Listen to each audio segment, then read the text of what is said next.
Muy bien, volvemos a conectarnos. Perfecto, muy bien. Bueno, desde ir a antipsicóticos creo que es más importante que hablemos sobre psicoestimulantes. Pero antes de entrar al capítulo en sí, quisiera compartir con ustedes esta estadística.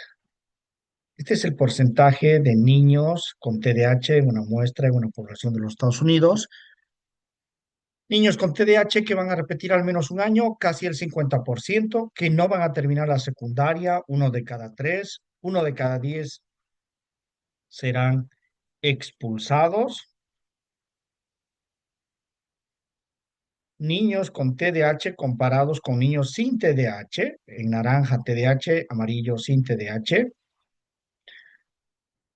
casi un 50% va a ser lesionado siendo un peatón o montando bicicleta, versus un 30-35% sin TDAH. Un golpe en la cabeza en esta población, casi un 50% más, versus un 40% de niños no TDAH.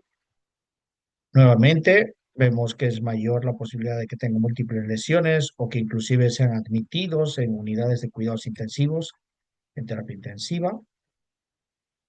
También vemos que ya de grandes, de adultos, tienen a chances de tener infracciones de tránsito, exceso de velocidad o conducir ebrios o que les quiten el brevet o que tengan accidentes causados al conducir. Y si hablamos de una población que va a desarrollar problemas de dependencia, el riesgo es mayor en chicos con TDAH. Sí, estamos hablando de TDAH no tratado, ¿no? Bien, he querido compartir con ustedes esta estadística para dar pie a lo que son los psicoestimulantes. Los psicoestimulantes es un tipo de fármacos que vamos a ver que van a ser usados en niños y adultos que tengan trastorno de déficit de atención e hiperactividad. Medicamentos que tienen el objetivo de mejorar la concentración, la atención, el controlar los impulsos en niños y adolescentes que tienen sus indicaciones, que tienen sus puntos positivos y sus puntos a tomar cuidado. Pero todo comenzó con este señor. Se llama Charles Bradley y en los años 30 él estaba investigando sobre el dolor de cabeza que se producía tras hacer una punción lumbar, ¿no? En la parte baja de la espalda suelen inyectarte una jeringa para sacar líquido lumbar. Este líquido que va a ser, o líquido cefalorraquídeo, mejor dicho, líquido que va a ser examinado al microscopio buscando gérmenes. Entonces, Bradley investigó en un grupo de niños que eran sometidos a punción lumbar y se sorprendió que al darles bencedrina, pues, esperaba que esto calme su dolor de cabeza, lo que vio es que esta bencedrina, en vez de calmar la cabeza, producía beneficios ostensibles. Los adultos que los cuidaban reportaron que el comportamiento había mejorado, el desempeño académico estaba mejor y los niños empezaron a llamar a esta bencedrina las pastillas de la aritmética, porque decían que les iba mejor en aritmética al usar la bencedrina. Entonces, Bradley es el padre de la psicofarmacoterapia del TDAH y este primer estudio en 30 niños, que duró 3 semanas, fue la piedra fundamental para plantearse el ayudar a este tipo de condiciones. Más adelante, en Suiza, el científico Leandro Panisson, que trabajaba para la Casa Novartis, investiga una molécula que le parece prometedora. Esta molécula tenía que ver con lo que es la búsqueda de nuevos estimulantes para el sistema nervioso. Y cuando encuentra este metilfenidato, él plantea que esta puede ayudar y ser más segura que las anfetaminas, porque el metilfenidato no es una anfetamina, ¿eh? Y la anfetamina, bueno, puede tener el potencial adictivo, puede tener el riesgo cardíaco, ¿no? Investigando, llega a la producción, a la síntesis de este metilfenidato y su esposa se quejaba de que se sentía cansada, que se distraía fácil a jugar tenis, era su deporte favorito. Y Parison le dio este metilfenidato y ella reportó que había mejorado mucho su juego, que se sentía más enfocada.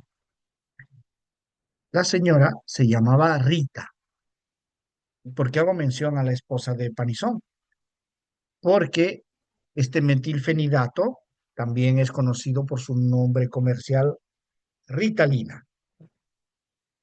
Ritalina de Rita. Y aquí tenemos en inglés Ritalin. Conners, un psicólogo, es el que, leyendo los estudios de Panizón, plantea usar metilfenidato en un grupo de niños y hace el primer ensayo clínico aleatorizado en niños que tenían por ese entonces el llamado trastorno emocional. Y él cuenta que los niños reportan que estaban muy emocionados porque la pastilla les ayudaba a hacer sus tareas y que incluso los niños mencionaban que sentían que ya no eran niños problemáticos ni malos, ¿no? Skate Conners, conocido por las escalas de Conners que usamos para los checklists de síntomas de TDAH en padres, profesores como informantes, y ahí tenemos, ¿no? La lista de síntomas. Bien, entonces el problema de no tratar el TDAH, y estamos hablando del TDAH moderado a grave, es que generalmente esto va a sentar las bases del fracaso académico, de la baja autoestima, va a impedir que el niño aprenda de forma más eficaz y es una pena que en realidad en el mundo los niños que más se van a ver beneficiados de este tipo de medicamentos son los niños de estratos económicos más altos, mientras que las personas de recursos más bajos pueden tener dificultades para acceder primero a un diagnóstico, segundo a un tratamiento y tercero costear la medicación. Muchas veces eso va a ser la causa de que abandonen el colegio, con lo cual su porvenir económico se complica más, o que tengan problemas por la impulsividad y que eso los acerque a una vida delictiva. Pero además es importante reconocer que en TDAH puede haber comorbilidades, ¿no? Trastorno oposicionista desafiante, la ansiedad suele ser algo que puede complicar el TDAH, ¿no? Cuando uno se frustra y ve que no logra avanzar. En este estudio interesantísimo muestra en esta población de 579 pacientes que existían diversas comorbilidades que van desde tics hasta trastornos de conducta. Bien, entonces, ¿qué hacen los psicoestimulantes? Incluyendo las anfetaminas y el metilfenidato. Lo que hace es incrementar la actividad de la dopamina y la noradrenalina, neurotransmisores involucrados en los procesos de atención y control de los impulsos. Esto tiene un correlato en la conducta, ¿no? Y el efecto se ve rápidamente a diferencia de los antidepresivos. Es un componente más porque el abordaje debe ser multimodal, ¿no? La familia, dependiendo de la edad del niño, psicológico e inclusive psicopedagógico. Esta dopamina y noradrenalina liberadas en el cerebro van a ser, en el caso del metilfenidato, van a ser mantenidas en la sinapsis por más tiempo, impidiendo su recaptación, parecido a ese mecanismo de los IRS, donde se trabaja sobre todo con la serotonina. En este caso, con la dopamina, el metilfenidato evitará que se vuelva a reabsorber para que actúe con más fuerza. En el caso de las anfetaminas, lo que van a hacer es favorecer la liberación de más dopamina, ¿no? Aquí vemos el bloqueo de la recaptación y que esto va a ayudar a regular la actividad cerebral, favoreciendo las funciones ejecutivas. Entonces, hay mucha eficacia clínica, mejor dicho, hay muchos datos que hablan de su eficacia clínica, más de 70 años de uso de metilfenidato. Imaginen que metilfenidato es sintetizado por Panison en los 40 y comercializado en los 50. Se observa un mejor rendimiento escolar, un mayor control de los impulsos. En general, los niños con metilfenidato suelen sentirse hasta más satisfechos.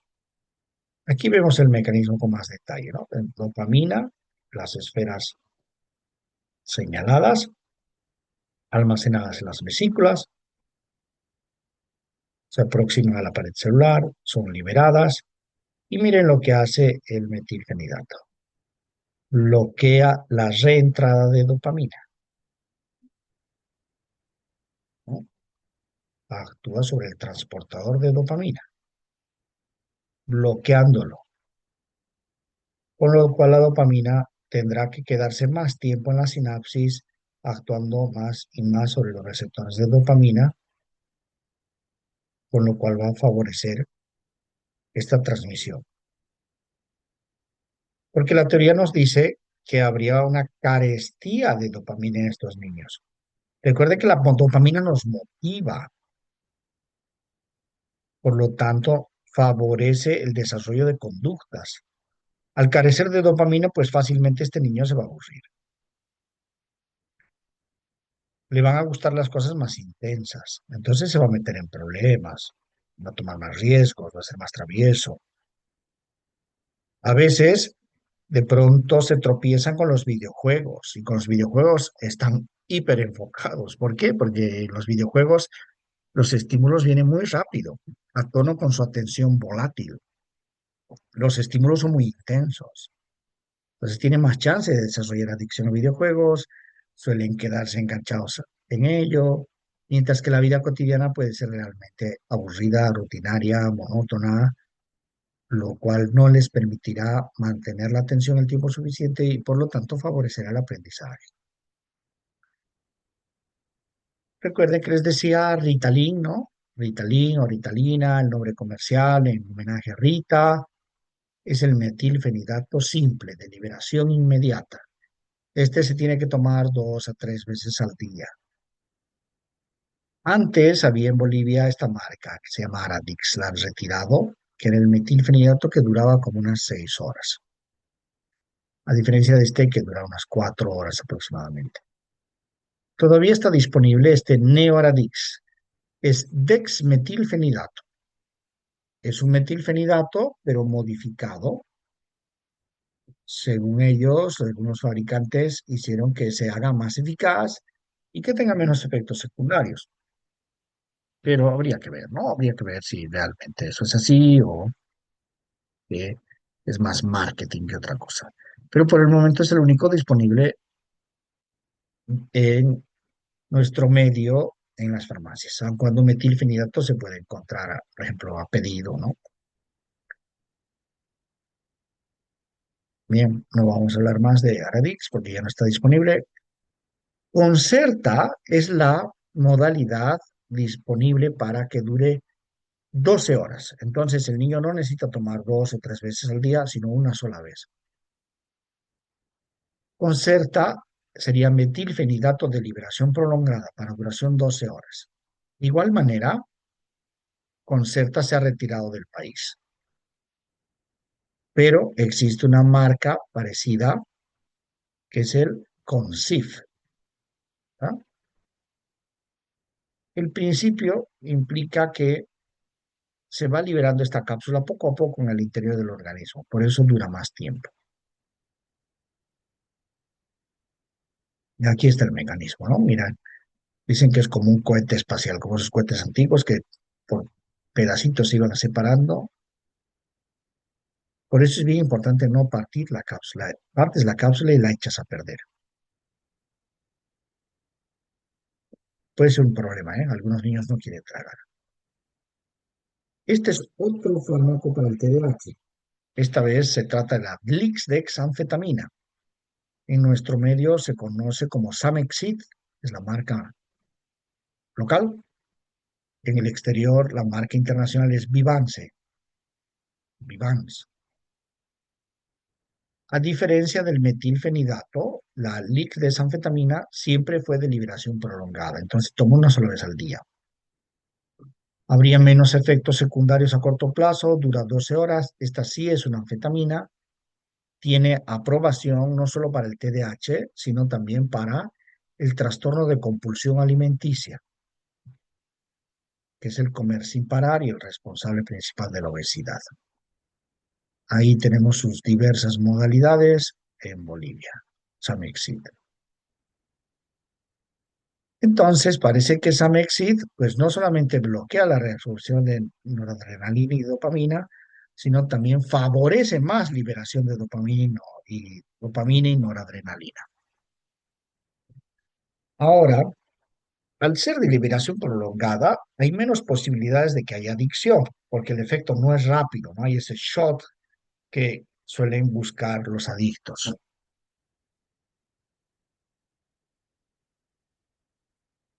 Algunos efectos secundarios del X de desanfetamina, pero que también pueden ser comunes en metilfenidato, son la disminución del apetito.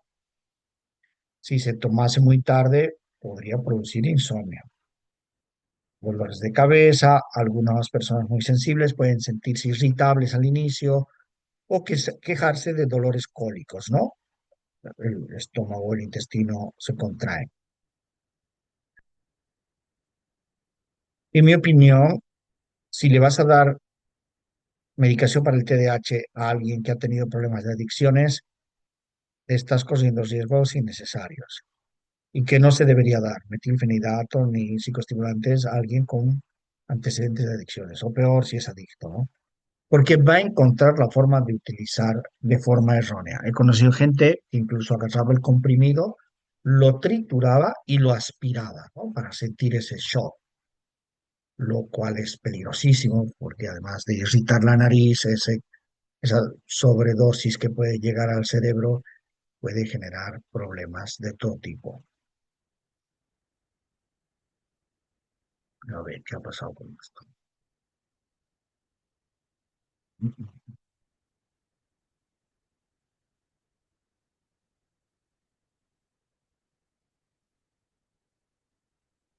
Bien, entonces a la hora de prescribir hay que considerar la edad, ¿no? Porque los adultos también tienen TDAH. 50% de los niños cuando llegan a la adultez siguen teniendo TDAH. En niños debe ajustarse según la dosis. Bien, en niños chicos yo suelo dar metilfenidato de liberación inmediata. ¿Por qué? Porque algunos de ellos son muy delgaditos, ¿no? Entonces, si les va a quitar el apetito, quiero que les quite el apetito máximo la mitad de la jornada. Y cuando lleguen del cole, coman y compensen lo que no están comiendo en el almuerzo. En adolescentes hay que monitorear el crecimiento, hay que ver si ya tomaba de niño, quizás hay que aumentar la dosis. En adultos hay que ver si está tomando otros medicamentos o si tiene alguna enfermedad como presión alta, ¿no? Bien. Entonces, no hay una sola dosis, debe ajustarse según la edad, según el sexo, según la condición médica, según la personalidad inclusive, y se va regulando, aunque insisto, el efecto es inmediato. Y tenemos desde la liberación inmediata, la liberación prolongada, la que dura 12 horas. Es importante hablar todos los detalles, no asustarse, ¿no? Porque como han visto, el TDAH no tratado realmente complica mucho la vida. Y a riesgo de ser cansino, insisto que Las más de 2 décadas que llevo de tratamiento he visto niños TDAH crecer frente a mis ojos. En este momento se han estado graduando las personas en los Estados Unidos porque se está cerrando el año académico. Y no es raro que en las redes sociales vea jóvenes que cuando estaban en el colegio vinieron conmigo y ahora se están graduando, ya sea del pregrado o de la maestría en Estados Unidos, lo cual no es nada sencillo, pero son gente que ha recibido tratamiento. O por otro lado, me toca ver gente que vuelve años después con las vidas destrozadas, ¿no? Porque la impulsividad, la distractibilidad no les permitieron cumplir sus objetivos y les llevaron a tomar malas decisiones. Entonces, vemos que estudios prospectivos, o sea, estudios a largo plazo, ven que puede haber problemas de trastorno de uso de sustancias si no se monitorea, pero también es cierto que usar tempranamente reduce significativamente el riesgo de que el niño haga a futuro trastorno por uso de sustancias. Pero no hay que descuidar el tipo de familia que tenga, ¿no? Porque puede que no lo monitoreen, el tipo de personalidad que tenga el niño y a veces hay que esperar para comenzar a medicar. Bien,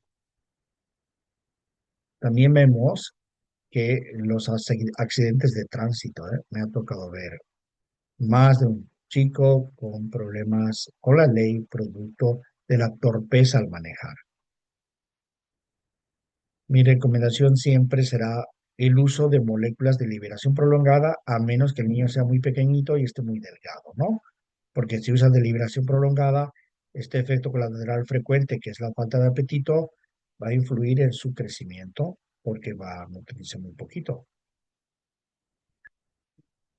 Pasemos la página. Ya hemos visto los psicoestimulantes y entre ellos metilfenidato y las anfetaminas tipo eh, Lix desanfetamina. Y tenemos otros, ¿no? Tenemos otros como, por ejemplo, la guanfacina, que es un fármaco también que se usa de forma prolongada, pero que no está aprobado en Latinoamérica. Tenemos la tomoxetina, que este me parece un fármaco súper interesante. Y es súper interesante porque no es psicoestimulante, ¿tá? No es para nada psicoestimulante y va a trabajar a nivel de la recaptación de noradrenalina. Su influencia sobre la dopamina va a ser indirecta y a nivel del córtex prefrontal. También es un débil recaptador de serotonina. Se utiliza una sola vez al día. No hay manera de desarrollar, eh, no hay manera de desarrollar ningún tipo de adicción, ¿tá? Y también es un fármaco que se ha visto que puede ser de utilidad en personas que tienen además ansiedad, ¿sí? Y que recomiendo como una opción cuando los otros no han funcionado. Entonces, hasta este momento, lo que quiero que tomen en cuenta es que no hay que tener terror a la medicación en TDAH. No digo que sí o sí tenga que tomarse el niño medicación. La primera opción siempre será el abordaje conductual, ¿ah? Siempre. Pero si ven que este no es suficiente, que el niño se está metiendo más y más problemas, o el adolescente, será necesario que reciba algún tipo de medicación. Miren, qué curioso. Una mujer me llama, que quiere hablar urgentemente conmigo. Cuando veo, esta mujer me consulta desde diciembre y dice que es por su hijo que tiene TDAH. Seguramente no ha hecho tratamiento, se habrá metido en un mega lío. Generalmente quieren que les ayude para evitar sus problemas con la ley, y obviamente yo no soy el abogado, ¿no? Y a veces esos problemas tienen que poner el límite a la vida de la persona que no está respetando reglas y les ayuda a poner los pies sobre la tierra, ¿no? Darle un flaco favor de alguien que no está recibiendo tratamiento, que ha sido negligente en su seguimiento. No logran escucharme. Los demás escuchan,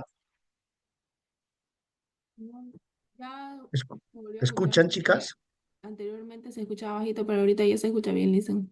Ahora ya se escucha mejor. Qué bueno, qué bueno. Ah, lo que dijo anteriormente no logré escuchar, estaba muy bajito, dice. Ah, doctor, perdón. Sí, les decía que esta persona me está diciendo, mira, eh, esta persona, mire, dice que se ha vuelto a meter en problemas este chico con TDAH. ¿Y en qué problema se ha metido? En, en juego compulsivo, ¿no? Juego compulsivo, porque suelen tener una tendencia a realizar adicciones. Si este chico hubiese estado medicado, seguramente no hubiera tenido este problema. Y le voy a escribir esto. Él ha estado medicado, sigue tratamiento, ¿no? Porque no soy el abogado, no pueden hacer eso con sus hijos. Bueno, lo meto a la comunidad terapéutica para que luego no tenga que enfrentar las consecuencias de sus actos, que puede ser deber plata. No, chico, tiene que pagar porque uno no es psicótico. Uno tiene que trabajar para pagar las deudas. Flaco favor le hace la familia al querer salvar al muchacho de las consecuencias de sus actos. ¿Se entiende? Y esto no hubiese pasado si se medica, si va con su terapeuta, ¿no? Si recibe el tratamiento combinado. Es muy triste como no poner límites para evitarte problemas, va a provocar más problemas. Entonces, ese pequeño niño de 7, 8 años, ¿no? Que dice uno, no, ¿cómo le voy a medicar? Pobrecito, lo vamos a enfermar. Bueno, los años te harán ver que ese pequeño niño de 6, 7, 8 años, un día va a tener 20, 25 y ya no hace travesuras, ya comete delitos, ya se mete en líos de donde no le podrá sacar el papá ni la mamá. Ese pequeño niño un día tendrá 35 o 40 y habrá experimentado mucho dolor y habrá sembrado también mucho dolor. ¿Tá? Entonces es importante eh, que siga con tratamiento. A ver, veamos. ¿Tienen alguna pregunta? ¿Hay algo que les gustaría mencionar? Carla, por favor. A ver, voy a cerrar este cuadro. Muy bien, doctor, dos preguntas. Primera pregunta, eh, ¿la medicación para el TDAH es de largo plazo? ¿Es para toda la vida o cuánto tiempo dura? Y bueno, Buenísima pregunta. y luego le hago la otra. Buenísima. Sí, buenísima pregunta. Mm, Esta pregunta depende mucho de la coyuntura. Depende si el chico ha aprendido a lidiar con su TDAH, ha aprendido a conocerse, ha aprendido a controlar sus impulsos, a regular sus emociones. Si la familia le ha dado la oportunidad de desarrollar límites, pero si no, pues va a tener que seguir. También es cierto que mientras más multimodal sea el tratamiento, más chances tenemos que el día de mañana el fármaco se utilice de una manera coyuntural. Hay algunos adultos que utilizan la medicación cuando tienen que hacer balance. puede que trabajen en el banco y tienen que hacer balance, ¿sí?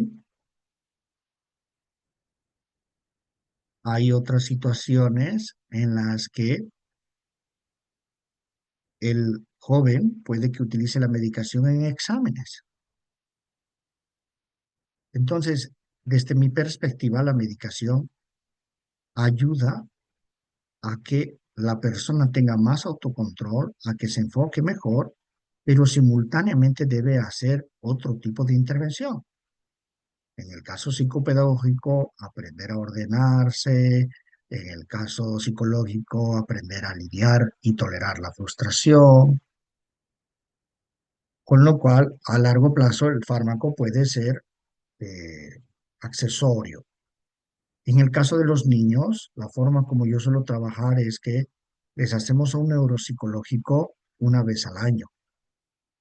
Si veo que la neuroplasticidad se ha abierto campo y este niño está en condiciones de ser dado de alta, se le da, ¿no? Se les mira, le hemos hecho el neuropsicológico, está funcionando bien, la circuitería cerebral, se concentra, toma buenas decisiones, ya no es necesario. Recuerden que el eh, 50% se compensa a lo largo del tiempo. Miren lo que me dice. Les voy a leer esto porque es de antología.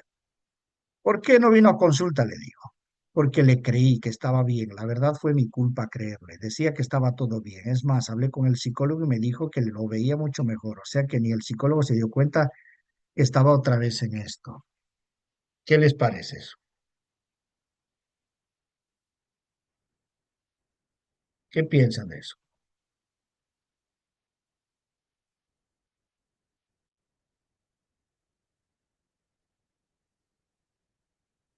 Nada, no tiene ninguna respuesta a eso. ¿Qué le digo?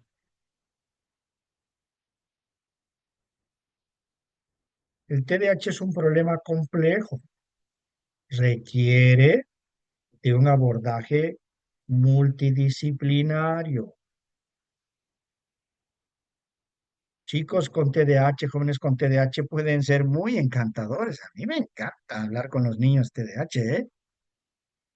Pero no tienes que ser ingenuo, porque es una condición que va más allá de su fuerza de voluntad. Últimamente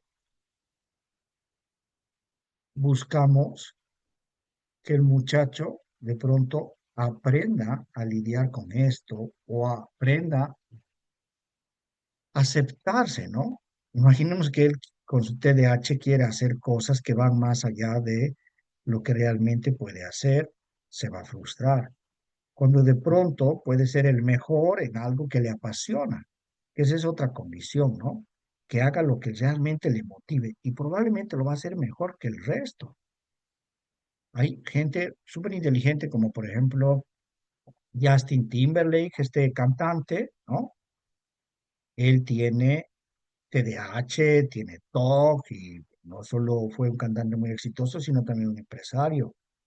Este actor Ryan Gosling, cuando era niño, creyeron que tenía discapacidad intelectual, pero le hicieron una evaluación, encontraron que tenía TDAH y dislexia, lo ayudaron y no solamente es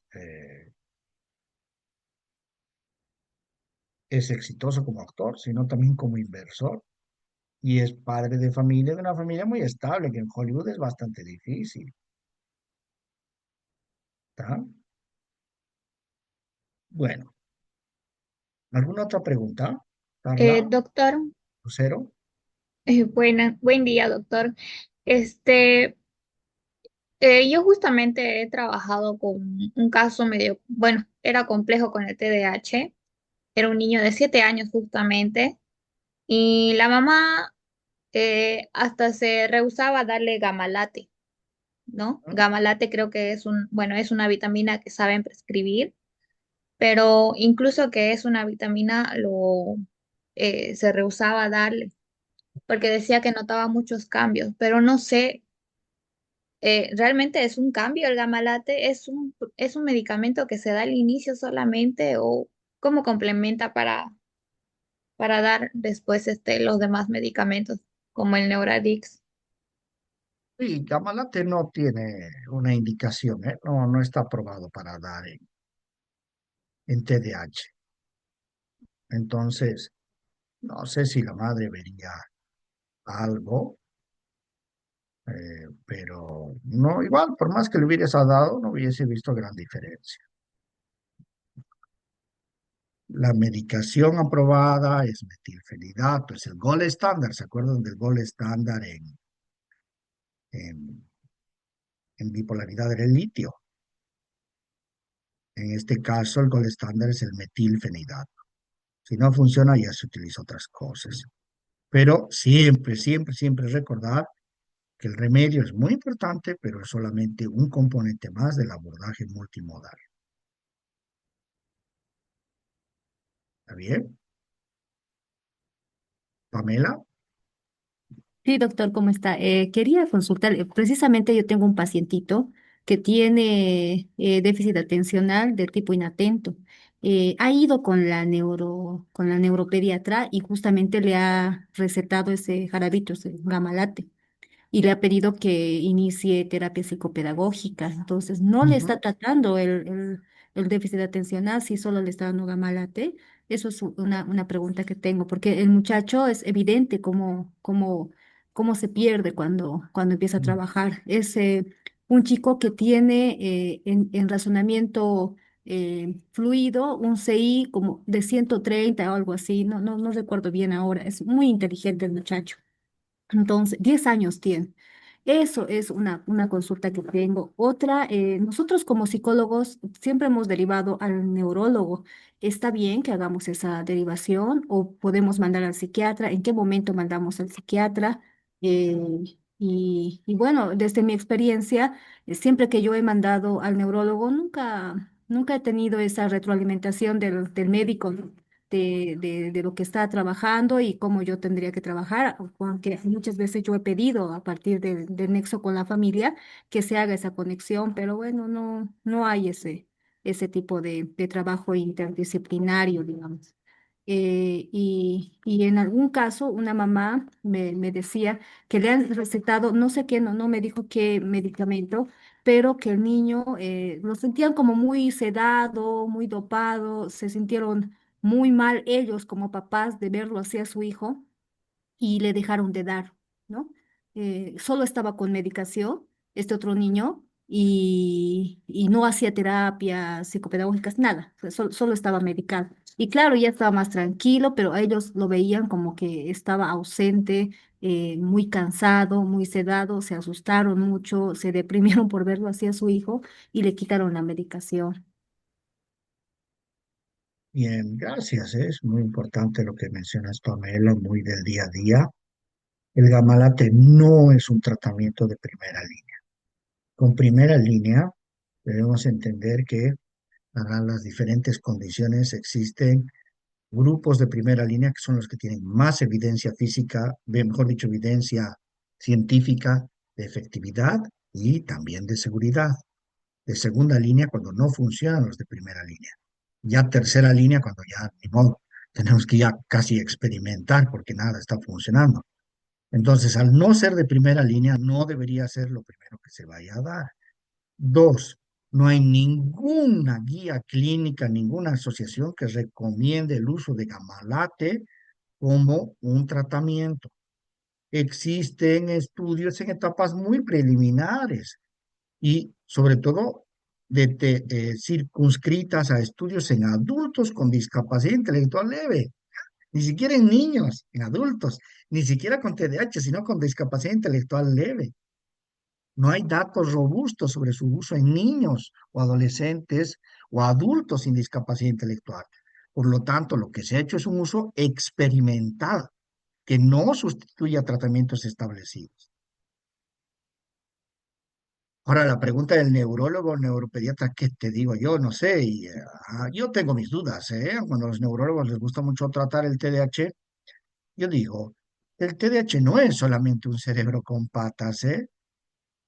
Y la psiquiatría es la más humana de las disciplinas médicas porque tomamos en cuenta el componente psicosocial.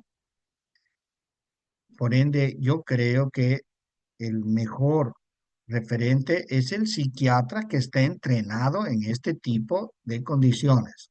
No un psiquiatra que de pronto tenga un entrenamiento generalizado, sino un psiquiatra más conocedor de esto, porque no solo va a tomar en cuenta los aspectos neurobiológicos, sino también todo esto otro que tiene un papel muy trascendental.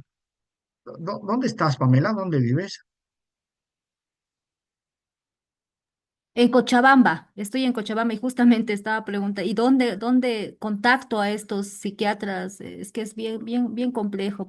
Aquí en Cochabamba, por ejemplo, hay neuropediatras bien marcados, o sea, que todo el mundo deriva a esos. Son como unos cinco o cuatro pediatras, neuropediatras, con los que la mayoría de los psicólogos trabajamos, pero bueno, psiquiatras son muy poco los que se conocen. Nosotros tenemos la referencia del psiquiátrico de San Juan de Dios, digamos, pero la gente por una cuestión de estigma social, si se quiere, no quieren asistir a ese lugar tampoco. Terror, ¿no? Se ha puesto te preguntaba esto porque se ha puesto muy interesante el escenario en Cochabamba. Se ha formado la Asociación Boliviana de Salud Mental Infanto-Juvenil y buena parte de las integrantes son de Cochabamba.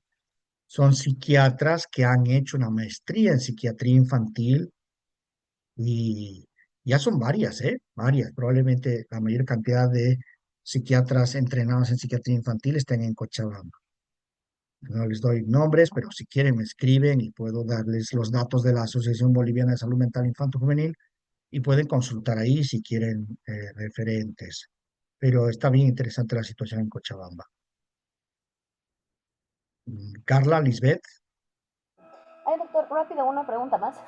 En el caso de una persona que ya es adulta, que no se le ha diagnosticado, bueno, recientemente diagnosticada de TDAH, que de niño no ha recibido ningún tipo de tratamiento, ni terapéutico, ni farmacológico, y sí le ha causado grandes complicaciones en su vida, ¿se puede empezar a medicar ahora en la vida adulta? ¿Qué sería lo primero que se puede enfocar para ayudar a esta persona? Porque realmente está afectando su vida, ¿no? En lo laboral y familiar, etcétera. gracias Carla. Ese es el clúster típico de pacientes que yo atiendo. Adultos con TDAH que no recibieron tratamiento antes. No te diría qué molécula le tienen que dar porque va a depender de otros factores, pero son personas que mejoran bastante, ¿eh? Y que se ve lindos resultados. Lisbeth, Pues, doctor, disculpe, tengo una duda. Pasa que conozco un amigo que es adulto, tiene 36 años y que recientemente le han diagnosticado con déficit de atención, con TDAH. Pero él tiene una cierta tendencia a las adicciones. En estos momentos él es adicto a la hoja de coca y al juego. Yo le quiero preguntar, en este caso, recuerda que en la anterior clase yo le pregunté cómo era el tema de las adicciones y que usted dijo que se tenía que reemplazar, bueno, que recuerdo, ¿no? Reemplazar una cosa con otra, por ejemplo, el alcoholismo con medicamentos, ¿no? En este caso, usted me recomienda que yo hable con la familia y decidamos internarlo para tratar este tema porque ya está afectando en lo social, en lo laboral, en lo familiar y ya va siendo algo significativo, ¿no? Entonces, tal vez no sé, ¿me podría guiar en ese aspecto, por favor? ¿me dices que él tiene TDAH o que tiene una adicción? Los dos recién lo ha diagnosticado con TDAH y tiene muchísima tendencia a las adicciones. Cuando era joven era al alcoholismo, bueno, al alcohol, y ahora que ya es un adulto es a la hoja de coca y al juego. Ok. Y bueno, en TDAH es común, ¿no? Que lleguen a ser adicciones, porque hay esa carencia de dopamina. Y cuando encuentran el alcohol, cuando encuentran las drogas, tienen esa dopamina de la que siempre han carecido. Pero claro, esto no se puede controlar y no puede ser un tratamiento y acaba desbocándose. Entonces, tuve el otro día un diálogo muy desagradable con el director de una clínica de adicciones cuando pido que se interne a un muchacho que se lo internó hace 4 meses atrás. ¿Ya? Se lo internaron, han desintoxicado, el chico sigue internado y no está consumiendo drogas, obviamente, porque está internado. Cuando yo pregunto, ¿no? Porque la mamá me dice, oye, hace 4 meses está internado y no he podido hablar con la psiquiatra. Y el comportamiento de mi hijo es extraño cuando viene a casa, porque va los fines de semana. Y le digo, bueno, la verdad es que la adicción es solo la complicación. El problema es debajo y hay que ver qué era. Le hablo de esto al director y no, me dice que su trabajo era desintoxicarle. Él ya no está bebiendo, por lo tanto ha cumplido su labor. Vamos, por eso no sé qué decirte si deberías internarle o no, porque si lo internas al lugar incorrecto, probablemente no va a llevar a ningún lado, ¿no? Puede ser hasta una experiencia traumática. Por ende, cada persona debe ser tratada de una forma personalizada y determinar cuáles son sus necesidades. Pero de que él necesita un tratamiento complejo, multimodal, lo necesita, ¿no? Que imagínense, ya tantas cosas que le han pasado y el fondo del pozo es enorme. ¿Cuándo va a llegar al fondo del pozo? Cuando mate a alguien, se mate, o ya llegue a la vejez y no haya hecho nada con su vida. Sí, yo creo que necesita una evaluación integral para determinar qué está pasando y poder ayudarle de forma adecuada. Sí, sí, también le comento que él considera que no tiene un problema y que es algo que puede solucionarlo él solo. Pero ya las personas que estamos a su alrededor, ¿no? Notamos que en verdad ya no está pudiendo y intentamos ayudarlo, pero él se niega. Por eso era lo que le preguntaba si sería recomendable o tal vez usted considera que sería una buena opción internarlo, ¿no? No lo sé. Es que tampoco lo puedes internar así a la fuerza, porque eso es hasta traumático. Utilizamos cuando hay estos pacientes de este tipo, utilizamos entrevista motivacional. En la entrevista motivacional, lo que buscamos es ayudarle a encontrar motivadores que le den sentido, atreverse al cambio.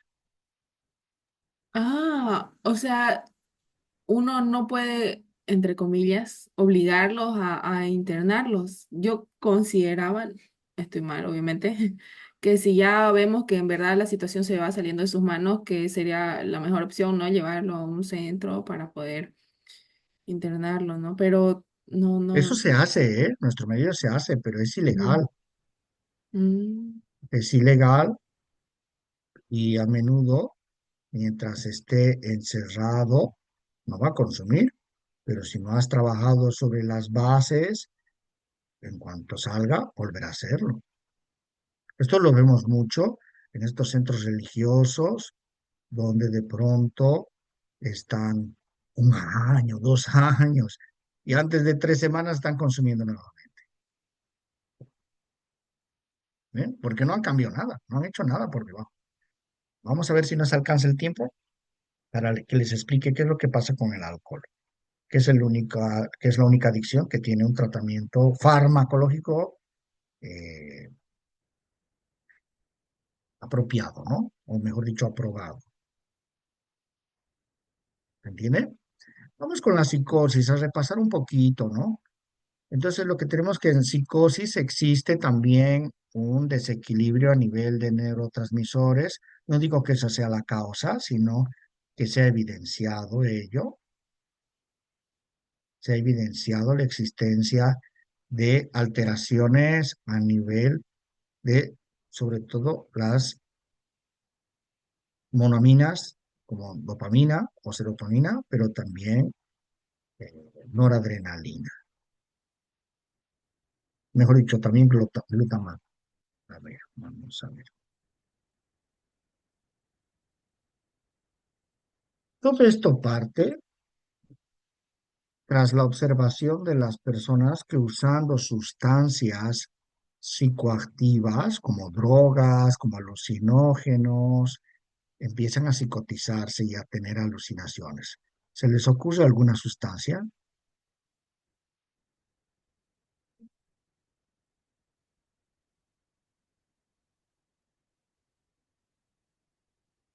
¿Se les ocurre alguna sustancia?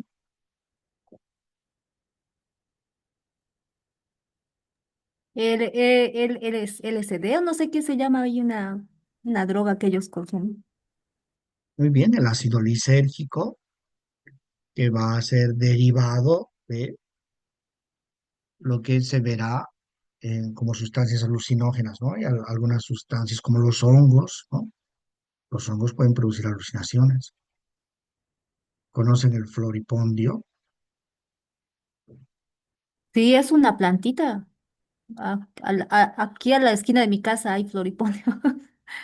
¿Alguna vez han conocido a alguien que haya tomado mate de floripondio?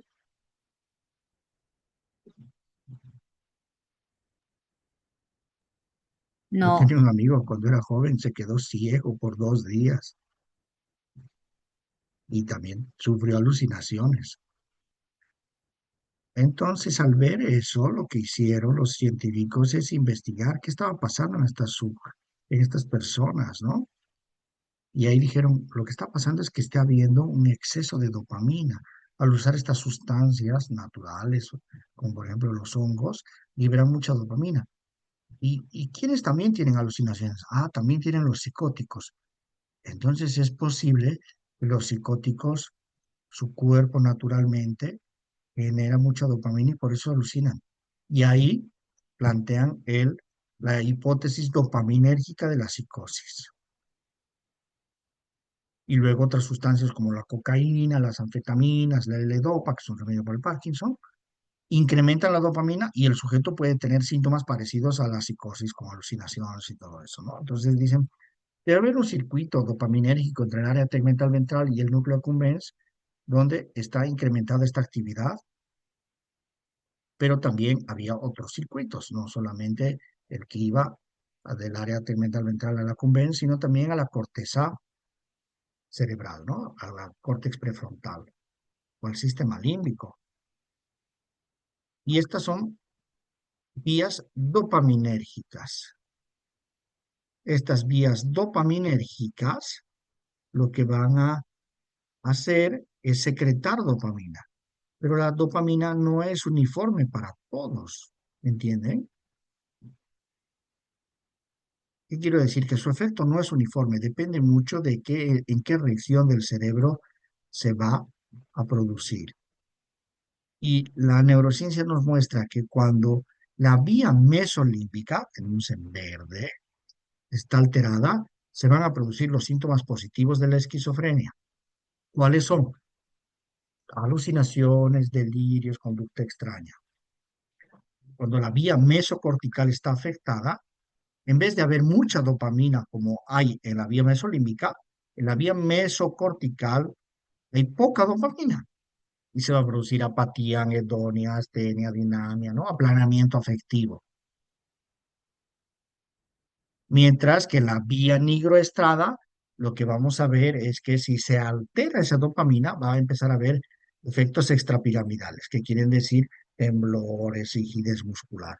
Incluso en otra vía, vamos a encontrar que si se altera ese nivel de dopamina, va a haber hiperprolactemia, es decir, más producción de una hormona llamada prolactina que secreta leche finalmente la persona.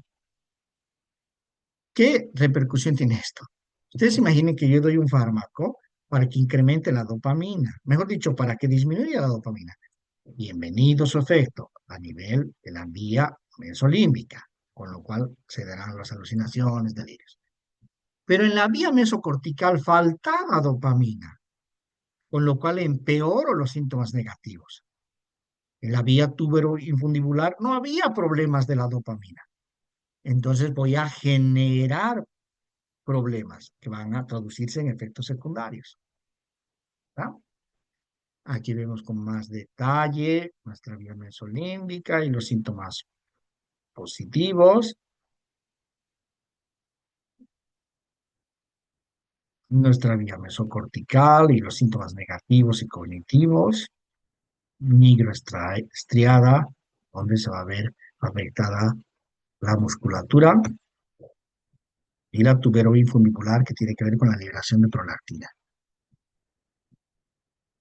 Entonces, lo que queremos decir cuando hablamos de la biología de la psicosis es que hay alteraciones claras de la dopamina, pero no parece ser el único neurotransmisor afectado. Y que esta dopamina no está descompensada de forma uniforme. Hay hiperactivación en el área tegmental ventral, que es el circuito que tiene que ver más con la vía mesolímbica, ¿no? Pero que a nivel mesocortical, por el contrario, hay disminución de dopamina. Los medicamentos antipsicóticos van a tener el plan de bloquear la vía, mejor dicho, de bloquear el receptor dopaminérgico 2, que es un receptor bien específico para que no reciba esta dopamina. Y al no recibir esta dopamina, no se produzca la alucinación ni el delirio. El problema es que en la vía nigroestriada, donde no está habiendo problemas de dopamina, bloqueas ese receptor y vas a producir síntomas extrapiramidales, léase, entiéndase, síntomas musculares. Y en esa vía tuberoinfundibular donde no había problemas de dopamina, la bloqueas y va a haber incremento de la prolactina, con lo cual la persona va a reportar que está secretando leche, inclusive un varón. Bien, los antipsicóticos de primera línea eran o son ese tipo de fármacos que bloquean la dopamina a mansalva, sin ton ni son, bloquean todas las vías dopaminérgicas, no importando si falta o si sobra. También les diremos antipsicóticos de primera generación, neurolépticos, antagonistas dopaminérgicos o típicos. Todos son lo mismo, ¿sí? Y a las 4 vías. Buenísimos para bloquear D2 en vía eh, mesolímbica. Una bendición, pero a otro nivel van a traer problemas. Entonces, tenemos, por ejemplo, al haloperidol, también conocido como alfaperidol o aldol, pero el nombre químico correcto es haloperidol. Muy bueno, pero con efectos secundarios notorios. Otros está la clorpromacina, ¿no? El primer antipsicótico inventado. Que tiene que ver con esto, ¿no? Tiene que ver con que la persona va a tener eh, control de los síntomas, pero efectos secundarios que pueden llegar a ser desagradables. Antes de pasar, debo confesarles que de igual manera, ¿no? Durante mi formación vi muchos pacientes que recibían antipsicóticos de primera generación y dije, Dios mío, esto es una desgracia, ¿cómo les podemos prescribir esto y estos efectos secundarios? Más adelante me vi obligado a usar estos antipsicóticos de primera generación cuando me tocó atender a personas de bajos ingresos que no podían comprarse antipsicóticos más modernos.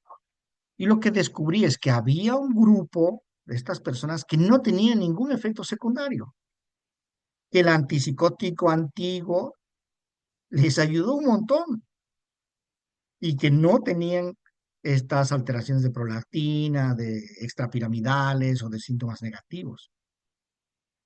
Entonces, una vez más, eso nos lleva a la necesidad de ejercer una medicina personalizada. No atendemos enfermedades, atendemos personas y las personas pueden variar mucho de persona a persona. Estos conocimientos generales nos ayudan a probar y hasta dar en este proceso de ensayo y error con lo correcto. Pero noten que vamos a tener que tomar muchas variables en consideración, hasta la parte económica. Y hoy que estamos viviendo una crisis económica, ya hay gente que me dice, mira, a ver, te voy a decir, no me lo voy a tomar, no lo puedo costear, porque incluso el Estado ha dejado de dar medicación gratuita, por lo menos en mi centro laboral. Y me dicen, no lo voy a poder costear. Voy a tomar la mitad, o voy a tomar un día sí, un día no. Y ahí yo tengo que acudir a estos más antiguos, ¿no? que pueden hacer una diferencia y que en un grupo particular podrían darles muchos beneficios sin perjuicios. Pero ya verán un poco más adelante que también tiene que ver con que muchas veces los hemos usado de forma incorrecta y ha sido la experiencia a lo largo de décadas de la comunidad psiquiátrica que nos ha llevado a afinar nuestras herramientas. Vamos con los antipsicóticos de segunda generación. Los más conocidos, risperidona, quetiapina, olanzapina, aripiprazol. ¿Cuál es la diferencia? ¿Por qué les diremos de segunda generación? Porque resulta que estos también van a antagonizar receptores serotoninérgicos, pero 2A, muy específicos. Van a tener un bloqueo de D2 transitorio, le diremos disociación rápida, porque bloquean y se retiran, ¿verdad? No como los de primera generación que bloquean y se quedan ahí. Entonces, al bloquear y retirarse, su efecto sobre la dopamina va a ser más específico. Imaginen que en esos circuitos donde no había carencia de dopamina, al haber bloqueado, el efecto será mucho menor. Pero será lo suficiente en los circuitos donde sí había exceso de dopamina, ese bloqueo, como para que los síntomas reduzcan. Además de agonistas de serotoninérgico 1A, que puede tener una repercusión positiva, beneficiosa, en lo que respecta a los síntomas negativos, los síntomas cognitivos también. Bien, entonces, antipsicótico de primera generación, miren ustedes, bloqueo el receptor D2, ¿no? Pero evitando que se transmita la dopamina. Antipsicótico de segunda generación, también bloquea el receptor de D2. El aripiprazol, que es un antipsicótico de segunda generación, pero que se comporta de una forma más atípica. Lo que hace curiosamente es bloquear, sí, D2 en la vía adecuada, pero donde faltaba D2, en vez de bloquear, agoniza. ¿Eso qué quiere decir? Favorece la transmisión de dopamina. Por eso también manejaban en el marketing que era una droga inteligente. Donde falta, aporta dopamina. Donde sobra, quita dopamina. Bien, bueno, esto ya hemos hablado, ¿no? De la vía mesolímbica, tiene que ver con los síntomas positivos, delirio, alucinación, conducta extraña, y la mesocortical con los negativos y cognitivos, donde habría falta de dopamina más que exceso. Entonces, nuestra primera teoría de la psicosis dijo, no, esto es un exceso de dopamina. Y vimos que era cierto en parte, solo en vía mesolímbica, en el resto no aplicaba. ¿No? Bien, una vez más, vemos que bloquea las 4 vías dopaminérgicas del de primera generación, los de segunda generación también serotonina, pero no bloquean todo el tiempo de dos. Aquí vemos los serotoninérgicos bloqueados por los de segunda generación y también de dos, pero también no fue suficiente nuestra teoría, porque nos dice que a pesar de eso, algunos pacientes van a tener alteraciones a nivel de vía nigroestriada, ¿no? Y va a haber efectos extrapiramidales con algunos fármacos. Bien. Esta es la disociación que decimos rápida, ¿no? Está la dopamina, bloqueo transitoriamente, pero luego me retiro y dejo actuar a la dopamina. Y también actúo sobre receptores MA. Decíamos que además algunos antipsicóticos de segunda generación, como quetiapina, clozapina, ciprosidona, no solo hacen este trabajo, sino que además favorecen la transmisión de serotonina, lo cual indirectamente favorece la liberación de dopamina en circuitos donde está careciendo esta. Y reduce el glutamato, que es un excitante, ¿no?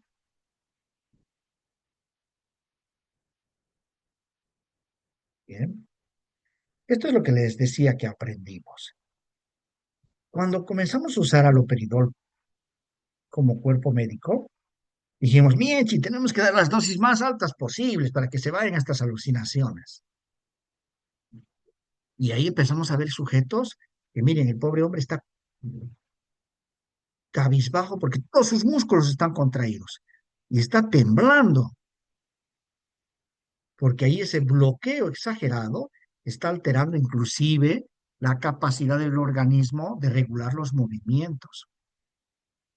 La investigación demostró que bloquear más allá del 75% de los receptores D2 no significaba mayor eficacia clínica, lo cual permitió que se plantee el uso de dosis mucho más bajas, con lo cual bloqueamos menos receptores D2, evitamos estos efectos secundarios, ¿no? Claro, que si diéramos una dosis demasiado bajitas, no llegamos ni a ocupar el 60% de receptores y con lo cual no vamos a ver ninguna diferencia. ¿Se comprende? Esto fue muy revelador y al usar dosis más bajas vemos que estos remedios pueden ser más eficaces y también seguros. Entonces, en resumen, para distinguir segunda generación y primera generación son los primeros, son los más antiguos, antagonizan por completo el D2, es decir, bloquean la acción de la dopamina. Los de segunda generación bloquean no solo dopamina, sino también serotonina, pero además se retiran de la dopamina, del bloqueo de dopamina rápidamente y favorecen la transmisión de otro tipo de neurotransmisor, como es la serotonina, pero en el receptor específico HT1A, con lo cual indirectamente también favorecen la regulación de la dopamina, sobre todo favoreciendo que exista dopamina donde estaba faltando. Otros efectos de los de primera generación pueden ser eh, antagonistas de receptores M1, H1 y alfa-1, que son un tipo de neurotransmisor que no vamos a hablar, pero que explican mejor los efectos colaterales. Lo mismo con antipsicóticos de segunda generación que tienen sus propios efectos colaterales. Bien, hasta aquí la biología de la psicosis. Vamos a ver si hablamos un poquito más de psicosis o si se nos ha acabado. A ver, cerremos esto. ¿Alguna pregunta? A ver. Aquí tenemos antipsicóticos para compartir un poquito más, para redondear. Esta vez vamos a hacer pie en lo que es antipsicóticos de segunda generación, porque en nuestro medio, en este momento, son los más usados, sobre todo los pacientes que van a ir a psicoterapia, sobre todo están usando antipsicóticos de segunda generación y muchas veces ni siquiera tienen esquizofrenia. Y veremos que les hayan prescrito antipsicóticos no es algo eh, ilógico. Lisbeth, por favor, coméntanos. Licen, tengo una pregunta. Había visto que las personas que consumen sustancias alucinógenas, que después de un tiempo de consumir estas sustancias llegan a tener esquizofrenia y que las alucinaciones son ya sin las sustancias. Quisiera preguntarle qué piensa de esto usted y si es real o no, no sé. Bien, gracias, buena pregunta y tiene que ver con dos aspectos. El primero es que puede haber predisposición a hacer psicosis.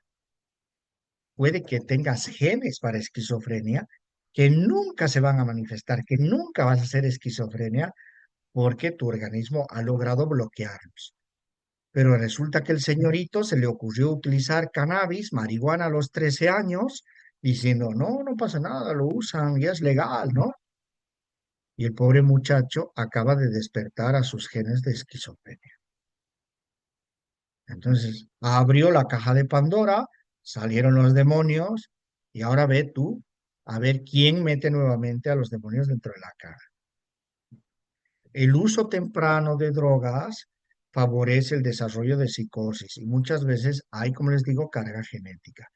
¿Cómo lo podemos traducir esto en nuestra práctica clínica? Bueno, mira tú, si tienes un pacientito que está con problemas, está empezando a tontear con las drogas y tú averiguas que tiene un primo, un tío que han tenido problemas psicóticos, debes advertirle.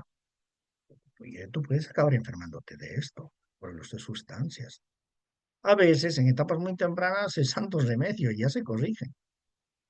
Y el otro mecanismo podría ser que el uso constante crónico acaba de lesionar el cerebro, de trastocar esas vías dopaminérgicas. Por eso, a pesar de que hayan quitado, ese daño sigue. Ya fregaste el mecanismo, ya no le estoy dando con el martillo, pero ya lo has dañado. Ya, ya lo has dañado y ahí puedes dar la bienvenida a la esquizofrenia. Entonces, los que más sensibles son los adolescentes. Es una muy mala idea que consuman drogas, alcohol, tabaco, porque sus cerebros están inmaduros y pueden interferir en este proceso de desarrollo, generando enfermedades severas. Gracias, Lisbeth. Como siempre, todas las preguntas de ustedes muy interesantes y agradezco mucho la intervención. Muchas Bueno, gracias. vamos ahora con los antipsicóticos de segunda generación. Y entre ellos tenemos una que se llama clozapina. Clozapina es un fármaco impresionante que se inventa en los 60, se empieza a comercializar en los 70, se lo quita de los Estados Unidos en los 70, pero se sigue utilizando en Europa. En los 90 vuelve a los Estados Unidos y hoy es considerado el antipsicótico más eficaz que existe. Veremos que, por qué se lo quitó y por qué había mucho mito sobre la clozapina. Otro muy conocido es risperidona, ¿no? Risperidona, que lo van a ver muchas veces, incluso dándoles estos remedios a niños, niños con espectro autista sobre todo. Veremos si nos alcanza el tiempo para hablar de eso. Ya habíamos hablado que la disociación es rápida, que actúan sobre estas vías. Y aquí tenemos una tabla con antipsicóticos de primera generación y de segunda generación. ¿Han escuchado hablar de lurasidona o iloperidona? Son los más nuevos de nuestro mercado local, pero hace mucho tiempo están disponibles. O acenapina también, ¿eh? No, no, no.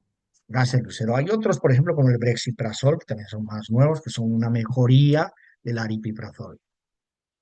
O la cariprazina, aún no presentes. Entonces se han ido desarrollando más y más antipsicóticos eh, de segunda generación o incluso de tercera, cuya principal característica es que tienen menos efectos secundarios, más que ser más eficaces. La reina de la eficacia es la clozapina, ¿no? La más potente, que curiosamente no se usaba en Bolivia hasta hace muy poquito, a pesar de haberse comercializado en el mundo a partir de los años 70. Esta es una tabla interesante porque nos muestra los efectos colaterales. Miren, en el caso de aripiprazol, la posibilidad de que te sedes es minúscula, pero si te dan clorpromacina, 4 cruces, seguro que te vas a sedar. Uno de los problemas que tropezamos con clozapina es que te da mucho sueño, ¿no? 4 cruces. Pensemos en risperidona, te da un poco de sueño. Sed quiere decir síntomas extrapiramidales, es decir, que te pones a temblar, contraes, ¿no? Por la alteración de la regulación de los movimientos, producto de la modificación de la dopamina en el área nigroestratial, producto del medicamento que estás tomando. Con aripiprazol, más o menos. Es posible que se presente, pero es poco probable. Con clorpromacina se van a presentar. Con clozapina, muy poco probable que se presenten. Con haloperidol, ¿no? El primer antipsicótico masivo, vemos que sí o sí se va a presentar. Con risperidona, vemos puede que sí, puede que no. Efectos anticolinérgicos. Es cuando el paciente se queja de que no puede entrar al baño, de que su boca está muy seca, con aripiprazol más o menos. Clozapina, sí, puede haber incluso problemas de estreñimiento bien severos. Con haloperidol vemos casi nada. Con risperidona también, poco probable. Hipotensión ortostática quiere decir que cuando me levanto, cambio de posición, siento que me mareo. Con aripiprazol, poco probable. Con clozapina, muy probable, ¿no? Muy probable. Con haloperidol, poco probable. Con risperidona, sí, se puede presentar, hay una posibilidad. Entonces, como ven, clozapina, la reina, fantástica, muy eficaz, pero claro, te va a sedar, probablemente te cueste entrar al baño y te sientas mareado. Todo esto va a depender mucho de la habilidad del consultante, ¿no? Y, mejor dicho, del médico prescriptor, de la farmacotecnia que decimos, de cómo lo usan. Pero así todo puede que sí se presente. Y recuerden, atendemos personas, no trastornos. Por ende, puede que haya alguien que toma clozapina y no tiene ninguno de estos. Y puede que haya otro que toma apenas una dosis chiquitita y tiene muchos síntomas de estos. Bien. Otro tema, otro tema bien delicado, que es el riesgo metabólico. ¿Eso qué quiere decir? A ver, que algunos antipsicóticos atípicos, los de segunda generación, no los de primera, pueden generar problemas de tipo metabólico. En general, los que terminan en pina, clozapina, olanzapina, quetiapina. Miren, risperidona, no estoy hablando de ella. O aripiprazol, no tiene que ver con esto. Y ese riesgo metabólico se traduce en el aumento de apetito y por ende aumento de peso y aumento del colesterol y aumento de triglicéridos y elevación de la resistencia a la insulina, con lo cual riesgo de diabetes, riesgo de presión arterial y elevación del riesgo cardíaco. Esto es sumamente importante porque el consultante tiene que estar consciente desde el minuto cero para cuidar su dieta, para hacer ejercicio. Pero si de pronto esta persona ya tiene diabetes, darle una de las pinas no es una buena idea porque podría agravar. También importante, ¿no? Trabajar sobre los hábitos como el tabaquismo. Si la persona ya está con obesidad y le voy a dar una pina, bueno, pues estoy buscándome un problema muy serio porque va a desarrollar una enfermedad física inminentemente, por lo cual me veo obligado a usar otros como aripiprazol.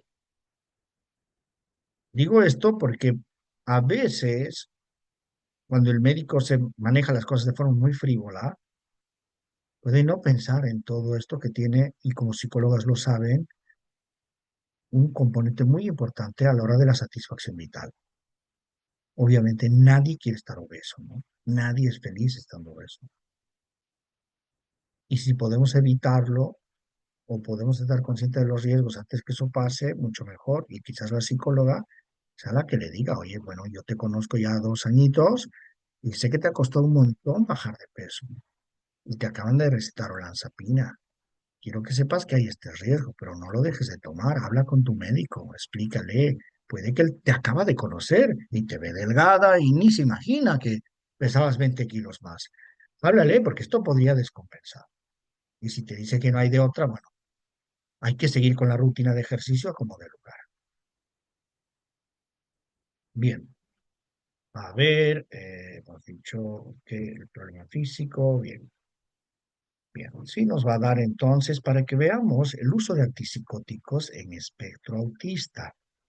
Por favor, adelante mientras busco la presentación. Eh, doctor, justamente era sobre eso del espectro del autismo, cuando tiene comorbilidad con el TDAH. Eh, Creo que ahorita vamos a hablarlo de eso, así que, a ver, primero voy a escuchar. Gracias, pero no dudes en interrumpir si hay alguna duda o hay algo que no esté claro. Bien, bueno, como saben, el espectro autista, los trastornos del neurodesarrollo tienen una base biológica innegable, pero también vemos que la interacción va a influir, va a retroalimentar. Los problemas del neurodesarrollo van a afectar el aprendizaje, la motricidad, la hipersensibilidad a efectos, a estímulos externos. Conocemos que hablamos de un espectro, ¿no? No de un conjunto bien cerrado, sino por el contrario, de personas que van a tener una serie de características, que algunas serán más notables en unos, otras serán incluso ausentes en otros, pero en aras de otro tipo de problemas. Hablo de las habilidades sociales, las fijaciones, las rutinas, las estereotipias,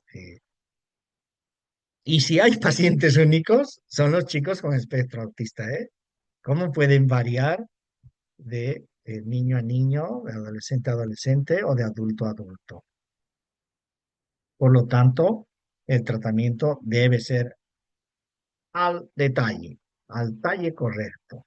Y se debe trabajar en equipo y tomar en cuenta muchísimos factores desde el familiar, el bullying, el nivel intelectual y también el estado vital, ¿no? Porque sabemos que, bueno, va a cambiar ese niño cuando llega a la pubertad y hay cosas que quizás no las pueda transmitir y sean las que estén produciendo estas modificaciones de la conducta sin que necesariamente sean patológicas.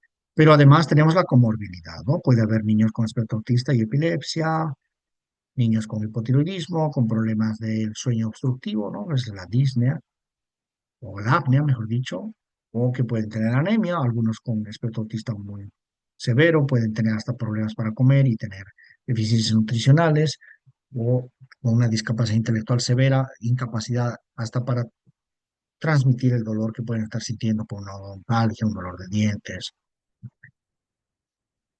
Bien, tenemos, como les decía, los antipsicóticos, que no son antipsicóticos, no son remedios para el espectro autista. ¿Me entienden? No es un tratamiento para el espectro autista, sino para las complicaciones cuando se presenten. Y en el caso de TEA tenemos aprobados solo dos, la risperidona y el aripiprazol. Hay otros estudios, como por ejemplo de quetiapina o lanzapina, ¿no? Pero que no tienen el aval de la Agencia del Medicamento, que no tienen suficientes papeles, o sea, pruebas, y solo deberían usarse cuando no hay de otra. Pensemos en la risperidona. Hagamos el foco en la risperidona y esto también es generalizado a la psicosis o si vemos que se utiliza en otras condiciones, como por ejemplo, a veces dar un poco de risperidona en TOC está aceptado. Irritabilidad, cuando los niños tienen TEA, una irritabilidad muy severa, agitación, agresividad, ¿no? Sabemos que la irritabilidad puede ser una respuesta al medio. De pronto está en un ambiente muy luminoso y la respuesta sería, bueno, vamos a atenuar las luces más que darle una medicación. Pero habrá ocasiones donde esto no esté tan claro y sea muy severo. El caso más triste que me tocó ver es una persona que tenía un niño con espectro autista severo, nivel 3. Se le pidió que le medicó por unos días y luego le quitó. Dijo, no, no, no le está haciendo efecto. O le pone peor. ¿Por qué decidimos medicarle? Porque este niño se golpeaba. Se daba unos golpes muy severos en la cabeza y en los ojos, pero muy, muy severos. Sonaban por toda la habitación. Debes medicar. No, no, no. Incluso esta mujer escribió un libro, ¿eh? Escribió un libro, formó una asociación de padres. Por favor, medica a tu hijo. Esto está ya demasiado grave, puede hacerse un daño muy severo y no estás ahí 24/7. Claro, tenía que trabajar eh, para cuidarlo, ¿no? Además, no es calidad de vida. Que él se esté golpeando es un indicador de que algo está pasando, todavía no está claro, por lo tanto, debemos aminorar las posibilidades. No, no, no, no, no, no, no. Ya saben que a veces en Bolivia somos muy acomplejados y pensamos que porque algo sea en el exterior es mejor. La llevó al exterior, le internó a este niño a un lugar donde no le medicaron, y lo que les voy a decir es algo muy duro, pero pues ustedes van a escuchar cosas o han escuchado cosas más duras. Este niño llegó a arrancarse los ojos, literalmente, se los arrancó. Quedó ciego, pero imagina el cuadro de drástico, de brutal, ¿no? Y podía haber sido evitado con medicación. ¿Qué ha sido de este niño? Pues no lo sé, pero esa familia acabó destrozada. La risperidona en nuestro medio está disponible en comprimidos, pero también está disponible en gotas. Y esto es bien importante porque hay niños con espectro autista que son hipersensibles, ¿no? A las texturas y puede que no se van a tragar una pastillita. Pero mezclar con su bebida favorita puede facilitar la administración. Puede incrementar el peso, algunos kilos y los primeros 3 meses y después compensarse. Podría incrementar también la resistencia a la insulina. Podría aumentar la prolactina. Me ha tocado ver en personas no con TEA, sino con discapacidad intelectual, que les estaban dando risperidona y empiezan a secretar leche, ¿no? Y en vez de eh, reportar al psiquiatra, van y al endocrinólogo, van al médico tal cual, y el médico tal o cual, ¿qué es lo que hace? Debe tener un tumor. Ah, vamos a darle más medicación, ¿no? Y no, sabe que era un efecto adverso y el psiquiatra lo que le correspondía era disminuir el medicamento o quizás cambiarlo por otro, que no produzca aumento de la prolactina. Raramente síntomas extrapiramidales como temblor o rigidez, o inclusive enuresis, ¿no? Que se empiecen a orinar en la cama.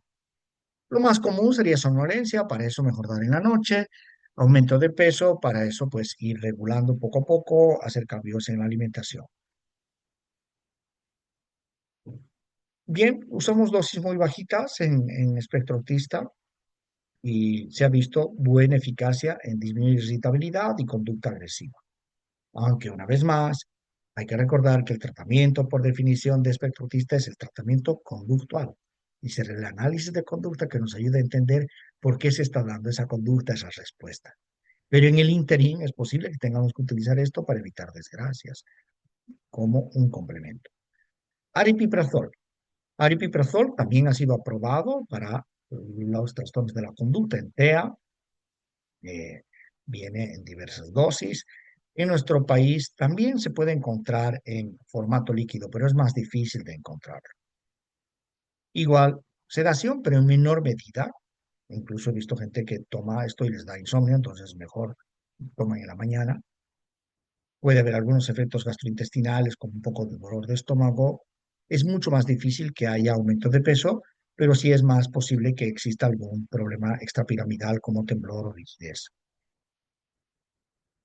Otros remedios que se hayan usado en niños con espectro autista que, por ejemplo, tengan como comorbilidad con TOC, fluoxetina y fluvoxamina, que son antidepresivos, sertralina, que es también antidepresivo, pero que tiene pocos ensayos, citalopram, que se utiliza bastante en demencias cuando hay problemas de conducta, que es un antidepresivo, pero que no mostró eficacia en espectro autista. Y cuando hay comorbilidad TDAH y espectro autista, vaya, un verdadero desafío. eh, Hay que ver las variables conductuales, ver qué está exacerbando, pero es posible que también pidamos que tome un psicoestimulante como Concerta o metilfenidato, que hemos ya hablado de ello. Algunos niños que toman psicoestimulantes pueden tener tics, ¿sí? O ya tenían tics e incrementan estos tics. Hay que avisar al médico y él verá si lo quita o utiliza otra cosa. Curiosamente, los antipsicóticos de primera generación, como haloperidol, quitan los tics. Son el tratamiento por definición para Tourette, por ejemplo, o para tics.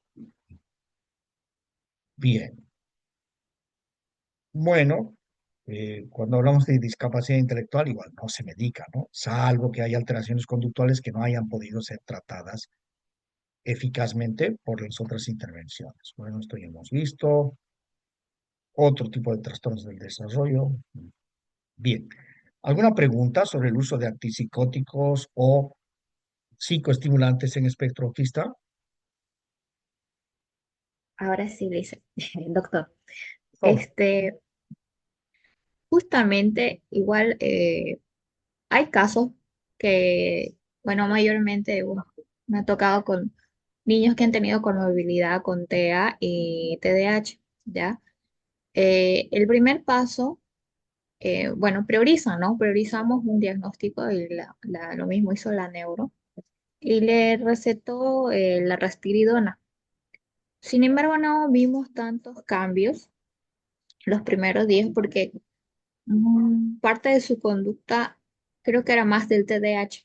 Entonces, qué tipo de balance, tendría que hacer el neuro y también colaborarle el psicólogo para elegir la medicación? Porque como no estaba haciendo tanto efecto, fue como que el padre dice, entonces me da lo mismo, de darle o no darle. Digo, eh, ¿Cuál es su recomendación? qué desafío, ¿eh? Qué desafío.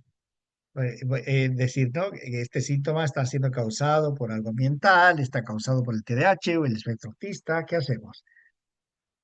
Tres consideraciones. La primera, tiempo al tiempo, es decir, el antipsicótico puede llegar a tardar hasta 2 semanas en mostrar su efecto. Paciencia. Lo segundo, Bueno, la respuesta también nos va a ayudar a entender si esto que estábamos viendo era más producto de la irritabilidad o era más producto del TDAH para que el consultante se beneficie probablemente de un cambio de medicación. Y lo tercero es esta comunicación, ¿no? Que debe ser horizontal entre los diferentes miembros del equipo. Obviamente la decisión última será la del médico prescriptor porque además es la responsabilidad de él, ¿no? Si él ha recetado. Por lo tanto, si ocurre algo, es a él que se le pedirá cuentas. Pero un buen prescriptor escucha al resto del equipo porque le ayuda a hacer un análisis mucho más amplio y a conocer variables que se le han escapado porque, pues, como el niño mueve en diversos contextos, sus experiencias son muy ricas y poder tener un feedback adecuado, sobre todo cuando se da este caso de complejidad, va a ser algo muy sensato. Entonces, la respuesta corta sería, esperen a que haga efecto, darle al familiar este voto de aliento para que comprenda que esto no es como tomar un paracetamol y se fue el dolor de cabeza. Y lo segundo, si ha pasado el tiempo y no está pasando nada, comunicarse dentro del equipo. Pamela,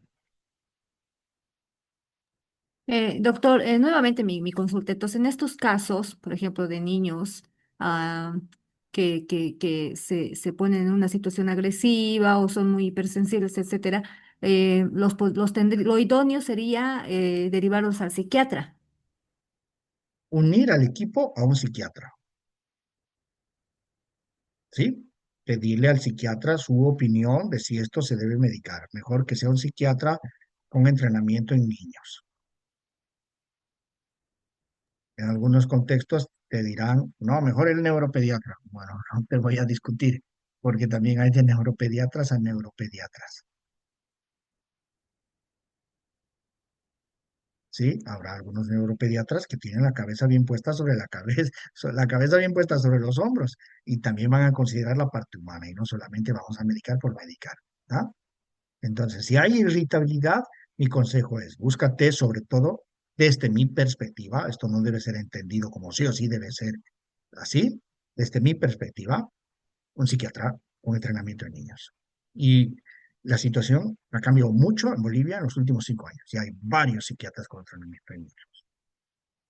Durante mi entrenamiento, bueno, hace muchos años sí me tocó entrenarme en este aspecto, pero no era lo común, ¿eh? Gran parte de mi carrera yo la he hecho en el extranjero y he tenido otras oportunidades, pero ahora ya se están dando en nuestro país y con una buena supervisión, un entrenamiento serio y riguroso. Pero si el seguro de él no tiene psiquiatra infantil, solo hay neuropediatra, creo que también es una buena opción, neuropediatra. Doctor, y me queda la duda esta de cuál es el criterio entonces para que se prescriba o se dé el tratamiento con gamalate. O sea, incluso creo que es un jarabito de venta libre. Entonces, ¿por qué el neurólogo o sea, da ese tratamiento, digamos? O sea, ¿cuál era su criterio? Eso habría que preguntarle a él. Los médicos tratamos de trabajar desde la medicina basada en la evidencia. ¿Eso qué quiere decir? Que usamos los estudios que se han hecho y que han demostrado la eficacia y seguridad de tal o cual sustancia. Pero a veces el abordaje que se va a hacer no va a ser medicina basada en la evidencia. A mí me ha tocado ver en España, mi jefe, que se supone que era un tipo con un prestigio enorme, de decirme, ¿eh? Yo le dije, oye, no puedes subir clozapina así. ¿Cómo vas a trepar esa dosis de la noche a la mañana? ¿Le va a pasar algo a esto? ¿A este? Bah, me dice él. ¿Qué tipo de psiquiatra sos? Deduce los mecanismos neurobiológicos. Los estudios están atrasados. Tú que eres profesor, deberías saberlo, me dice, ¿no? Pobre muchacho, al día siguiente estaba en coma, en cuidados intensivos. Lo que estaba haciendo ese colega no estaba basado en ningún estudio clínico, estaba basado en su criterio, en su deducción, lo cual es sumamente peligroso. ¿Ah? Entonces, en nuestro medio es posible que encontremos gente que no use la medicina basada en la evidencia, sino que use su criterio o se ve influenciado por el visitante del laboratorio, por las campañas de marketing, ¿no? Camarate es una sustancia bien antigua y se ha usado en adultos para apoyar condiciones de debilitación neurológica y cognitiva. Probablemente su uso más interesante sea para estas personas que han sufrido un traumatismo encefalocraneano o un accidente vasculocerebral para favorecer de pronto la neuroplasticidad. En niños se ha usado como un complemento en trastornos cognitivos leves, ojo, como un complemento, pero no es un tratamiento de primera línea. Entonces, por lo que me describes, yo diría que es un caso de mala praxis, ¿sí? De una práctica no actualizada. Entonces yo como profesional podría decirle a la mamá, ¿no? Que busque otras Sí, yo creo que sí. opinión. Sí, mi opinión. Mire, ¿sabe qué? Mi opinión, creo que hay otras opciones. Gamalate no está aprobado oficialmente para el tratamiento principal del TDAH. Hay otros fármacos que sí tienen aprobación oficial y la aprobación oficial es muy importante porque quiere decir que un organismo independiente de los que fabrican el medicamento, de los que han investigado el medicamento y obviamente tienen interés de que sus hallazgos se generalicen, un organismo independiente garantiza la eficacia y la seguridad, como es la Agencia del Medicamento estadounidense, europea o inclusive la Agencia del Medicamento boliviana, pero que no da recomendaciones, pautas. Bueno, sí, hay guías clínicas, ¿eh? El Ministerio de Salud da. Claro, no vas a encontrar Gamalate nunca, ni en la guía clínica boliviana, ni en de las asociaciones internacionales. ¿Ya? Entonces, además hay que agregar que no se recomienda nunca jamás en menores de 6 años o en chicos que tengan, bueno, o en adultos que tengan Parkinson, ¿no? Y por más que te digan, es un complemento natural, tiene efectos secundarios, ¿no? Tiene problemas digestivos leves, somnolencia, dolor de cabeza, a veces hasta problemas cutáneos. Entonces, si tú me dices, ¿para qué sirve el gamalate? Yo te diría, como un tónico, como un soporte cognitivo en cuadros de debilitamiento neurológico, ¿no? Tal vez en TEC, en accidentes vasculocerebrales. Levemente podría mejorar la atención y la memoria o el manejo de la irritabilidad, pero no hay ningún tipo de evidencia que sirva en TDAH, ni de adultos ni de niños. ¿Verdad? No sustituye el tratamiento aprobado para el TDAH. Quizás, no sé, de pronto alguien podría estar recibiendo gamalate y también metilfenidato, sobre todo en adultos que tienen TDAH y tienen discapacidad intelectual. Bueno, eso no hay, perdón. En adultos que tengan más discapacidad intelectual, ¿no? En adultos que tengan un IQ bajo, pero no en TDAH. Bueno, si les parece, podemos hablar un poco más de trastornos del sueño. Vamos a ir muy rápido. Les decía yo que están las benzodiazepinas que hemos estudiado, pero hay estas otras que no son benzodiazepinas y que se usan para el sueño, son inductores. Hay estas otras que no son de esa familia, son nuevas, como el Ramelteón, el Suboxone, que se han ya aprobado para el sueño, que son muy seguras. Esta es la única que podemos encontrar en nuestro medio, es Ramelteón, Loxepina no, ni Suboxone. Vas a ver que habrá ocasiones en que algunos médicos prescriban quetiapina u olanzapina para dormir, a dosis muy bajitas. Son antipsicóticos, ¿eh? Pero a veces las dan. De venta libre, se ha visto que pueden ser beneficiosos la melatonina o los antihistamínicos como la hidroxicina que les había mencionado.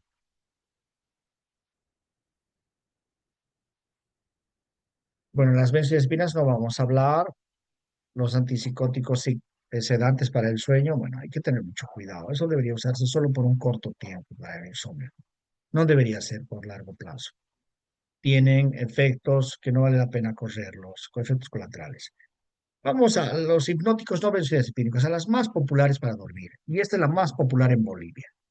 Se llama sopiclona, somniclona. Desafortunadamente, se usa sin receta. ¿Ok? Y se abusa mucho de esta. ¿Qué hace? Trabaja sobre el GABA. ¿Se acuerdan del frenador? Trabaja sobre receptores benzodiazepínicos, pero no es un benzodiazepínico. Actúa rápidamente, muy rápidamente, pero también dura muy poco tiempo.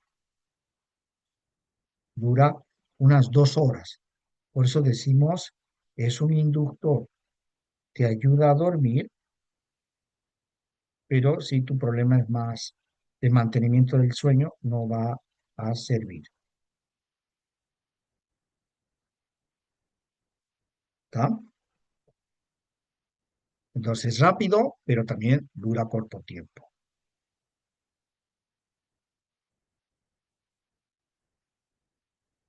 Creo que debería usarse por un corto tiempo, unas 2, 3 semanas a lo sumo. Tiene un sabor horrible. Algunos dicen que es como besar un grifo, un sabor metálico al día siguiente, ¿no? Un sabor amargo. Se pueden quejar también del dolor de náuseas en realidad. Y a pesar de que dura eh, poco tiempo, puede generar somnolencia. Entonces, si alguno de tus pacientes está utilizando sopiclona, somniclona porque le dieron eso en la farmacia o porque le recomendó su comadre, dile que el uso debería ser por corto plazo, que el tratamiento para el insomnio debe ir a la causa del insomnio. Y que si no hay causa, bueno, el insomnio se trata, primera línea es terapia cognitivo-conductual enfocada en el insomnio. Solpide, otro fármaco no hipnótico, probablemente el segundo más usado para dormir. También se lo conoce como Somid, también como, bueno, casi no lo uso, por eso no me viene a la cabeza.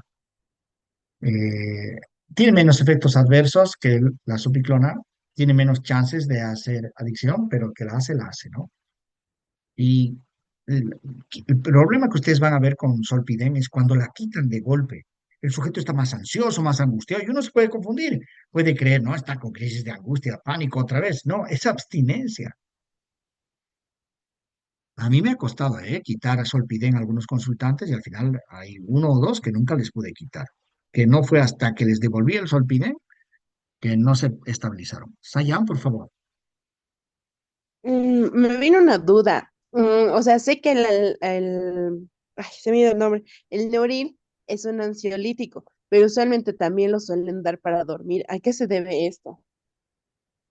En realidad es una benzodiazepina, ¿no? El grupo que ya hemos estudiado, mira, aquí lo tenemos, en el grupo de las benzodiazepinas, y puede ser buena idea a corto plazo. ¿Por qué lo dan? Porque al favorecer la liberación de GABA, produce disminución de los impulsos nerviosos y la gente se tranquiliza, se relaja, controla las convulsiones, pero también puede producir la sedación. El problema es que el uso a largo plazo produce amnesia y puede traer adicción. Si estuviéramos en el extranjero, te dirían, no, no se usa benzodiazepina para dormir, ¿no? Aquí si la usan es más por una mala práctica, más que porque sea beneficioso. Y no se usa porque tiene ese potencial adictivo, porque tiene esos efectos colaterales. Pero hay un montón de gente que se ha quedado adicta a eso y que están tomando años o décadas y quitarles es difícil, ¿no? Pero vieron el cuadrito que se puede hacer, pero debe ser una reducción lenta y constante. Entonces, volviendo a la diferenciación entre benzodiazepinas y no benzodiazepinas, tenemos fármacos que favorecen el sueño, por eso les decimos hipnóticos. Algunos se parecerán a las benzodiazepinas, por eso les decimos hipnóticos, no benzodiazepínicos, pero parecidos, como es el Solpidem. ¿Está? A ver, un minutito. ¿Qué hace el Solpidem? Miren, va a actuar a nivel de los receptores GABAérgicos, favoreciendo la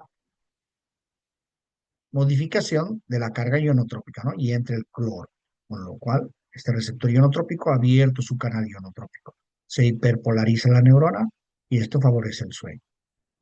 Pero dura poco tiempo, la acción no va a ser mayúscula, por eso no va a haber somnolencia al día siguiente, en promedio, ¿no?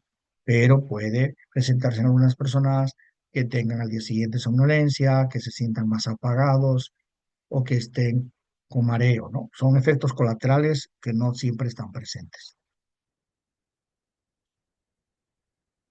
¿Alguna pregunta sobre hipnóticos? Solo que se acuerden. Solpidem, somniclona, sopiclona son los más comunes. ¿Bien? Se pueden usar por corto plazo, son más seguros y mejor indicados que las benzodiazepinas para dormir, pero hay que recordar siempre que el efecto de estos fármacos debe ser como una medida transitoria, que en realidad debemos ir a la causa y que estos fármacos, su uso debe ser por un periodo determinado. Hablemos un poco de trastornos alimenticios, hablemos de bulimia nerviosa, de los atracones. Hay algunos fármacos aprobados para la bulimia nerviosa. Un antidepresivo, se llama fluoxetina, ¿se acuerdan? De esas superventas, pero fluoxetina en dosis alta. 20 miligramos, una pastillita de fluoxetina suele ser suficiente para la mayoría de los deprimidos. Algunos tomarán dosis más altas. En bulimia necesitas 60 miligramos, 3 veces más de la dosis propia en depresión. ¿Qué es lo que hace? Disminuye esas compulsiones. Mejora obviamente el estado de ánimo. Para considerar, si ustedes alguna vez reciben pacientes con bulimia y saben que está tomando fluoxetina, sepan que está bien indicado. Anorexia nerviosa, un trastorno con alta mortalidad, al igual que el trastorno bipolar. Bipolaridad es el trastorno más letal, más chances de que se muera esa persona. Y el segundo, anorexia nerviosa. Para ese caso, no tenemos un fármaco oficialmente aprobado. Sí, en bulimia es la fluoxetina. Pero algunos estudios y en mi experiencia he visto buena respuesta a olanzapina. A olanzapina, ¿se acuerdan qué es la olanzapina? ¿Para qué sirve?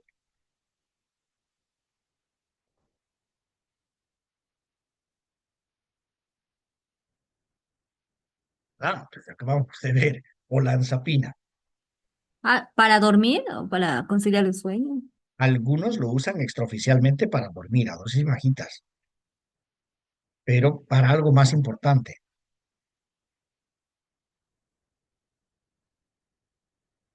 ¿Se acuerdan que dije el grupo de las pinas? Estaba clozapina, quetiapina, para la psicosis, para la esquizofrenia, incluso para la manía, el trastorno bipolar sirve. Pero un uso extraoficial muestra que aumenta el apetito en las personas con anorexia. Quieran o no quieran, les da hambre y empiezan a comer. Además, tienen menos ansiedad, no la ansiedad de comer, sino menos angustia. Y puede ser una buena idea por un tiempo, ¿no? Evidentemente, el principal tratamiento para anorexia es un tratamiento psicológico, pero puede ser cuando, sobre todo, la persona está con muy bajo peso. Y curiosamente, a la medida que aumenta el peso, está más colaboradora. Porque si han visto pacientes anoréxicas con muy bajo peso, recordarán que son muy rígidas, que no les entra una idea ni a palos, que es muy difícil hacer terapia con ellas porque están muy metidas en su idea. La olanzapina, al aumentar el peso, pero también al flexibilizar, a estas personas les abre más la cabeza para la terapia. Y luego la acabamos quitando, ¿eh? Por otro lado, tenemos la naltrexona. En este caso lo usamos para el alcoholismo. También ha demostrado eficacia en el juego patológico. ¿Qué es lo que hace la naltrexona? Bloquea los receptores opioides del cerebro. Estos receptores opioides, al ser bloqueados, van a bloquear los opioides endógenos, estos opioides que nosotros liberamos para experimentar placer. Con lo cual, cuando el sujeto bebe, no encuentra ningún chiste, ningún gusto. La gran mayoría de nosotros, si esta noche nos servimos una copita, nos quedamos ahí, listo, ya. Mira, nuestro cerebro que no es adicto, tomas alcohol, listo, ya, ahora me freno y digo, no, ya me voy, ¿para qué me va a hacer mal? Mañana voy a estar con resaca, o me tengo que ir a mi casa temprano, o no, mejor no beberé, por el contrario, tengo que sacar el alcohol porque tengo que manejar, la policía me pesca con tufo y se acabó, me van a sancionar. O estoy con mi pareja y no quiero que descuidar a mi pareja o que se disguste por el que yo haya bebido. Entonces, bebemos y ¡plum! Somos capaces de parar. Los adictos al alcohol beben y miren, su acelerador es muy grande y su freno pequeñito.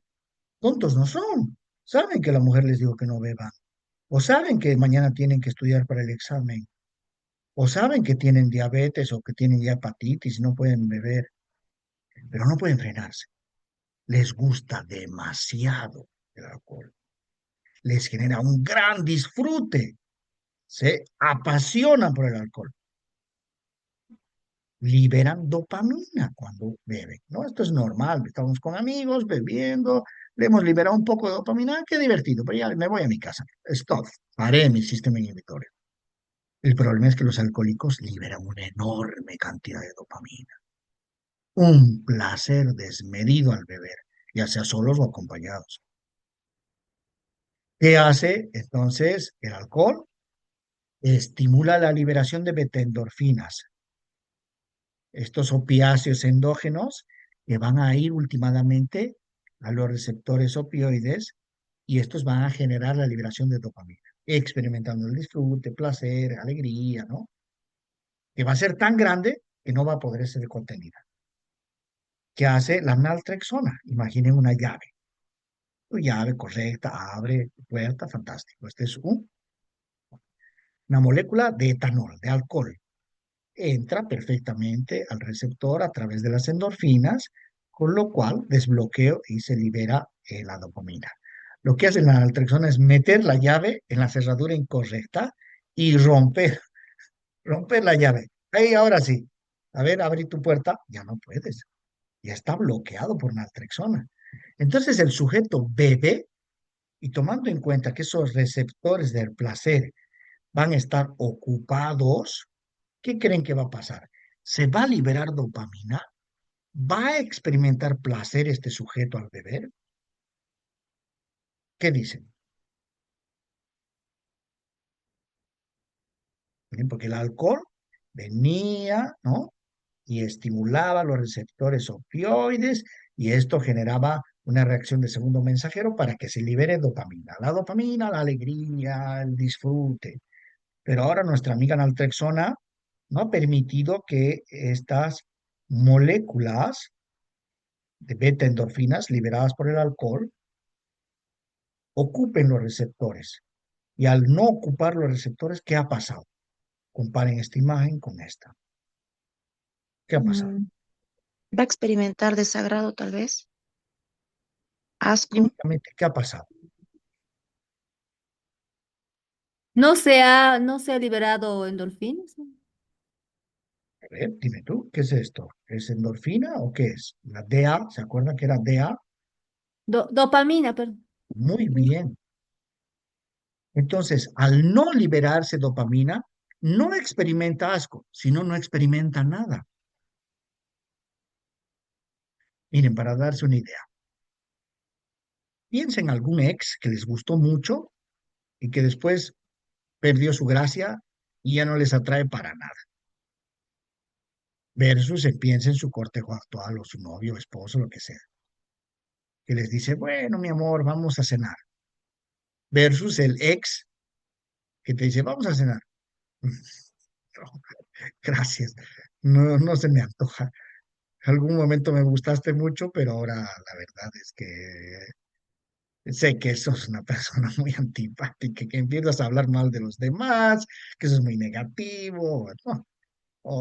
Veo tu cara y me acuerdo a la vez que me la hiciste. Y no, no es grato para mí estar en tu compañía. Gracias, no voy a cenar contigo. Versus tú, marido, esposo, cortejo, novia, ¿con quién? Ay, qué bien, liberas dopamina. Entonces la naltrexona no es como esos viejos remedios que cuando tomabas te daba alergia al alcohol, te ponías rojo, temblabas, te sentías mal, que no funcionaban, porque al final el sujeto era más listo que el hambre y se tomaban antialérgicos, porque esto producía alergia. Entonces al tomarse antialérgicos seguían bebiendo.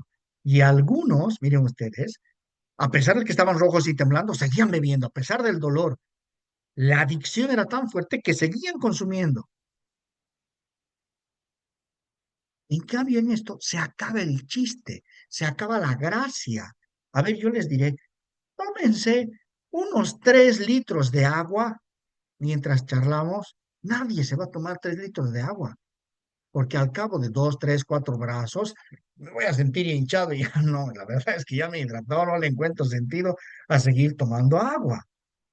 Pero el alcohólico no. El alcohólico se puede bajar esos 4 litros de vino, de cerveza, porque ese alcohol está estimulando la liberación de dopamina. El gusto, el encanto, el chiste. Al bloquear esto, se acaba el gusto. Y el sujeto empieza a beber cada vez menos, menos, menos, hasta que finalmente no bebe. ¿Ya? O a veces sigue bebiendo, pero bebe muy poco. Antes de finalizar, tenemos el bupropión. El bupropión hace lo mismo o algo parecido con el tabaco. Una vez más, no es que te vas a sentir mal por fumar, pero no le vas a encontrar el chiste. La gente me cuenta que cada vez empieza a fumar menos, que empieza incluso a dejar morir el cigarrillo. Antes se lo fumaban desesperados y ahora se sorprenden con que fumaron la mitad y la otra mitad se consumió por la combustión. ¿No? Bien, se nos ha acabado el tiempo, solo quería que sepan que existen esos medicamentos para las adicciones, para el tabaquismo, para el alcohol. Obviamente no son una bala de plata para un hombre lobo. Deben complementarse con un tratamiento familiar, un tratamiento psicológico, un cambio de hábitos. La olanzapina, este antipsicótico para la anorexia, que puede salvar vidas, una vez más, es solo un elemento más al que hay que sumar la terapia.